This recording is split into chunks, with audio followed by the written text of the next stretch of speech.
there are basically two possible culprits for the P1450 trouble calling Ford Escape.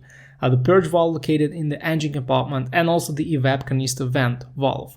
Both have almost the same symptoms, but if you have a problem with the EVAP canister valve, you may also experience issues with refueling, like the gas nozzle may keep cutting off fuel flow when the tank is not yet full, for example. Other than that, it's very hard to say which exact valve is malfunctioning, but in the vast majority of cases, the problem is actually with the purge valve near the engine. The problem is that the price of the new OEM valve along with the pipes is about $100 if you buy it from the dealership, and $50–60 if you buy it from independent sellers. You can buy one for $20 if you are ready to spend hours of your time and manage to put on the heat shrink pipes onto the new valve, which you are unlikely to do on your own anyway. So what I'm driving at, it's actually cheaper to replace the purge valve assembly along with the pipes and check it this way if you have a problem with the purge valve or with the canister vent valve. If you still get a code after the new purge valve is in place,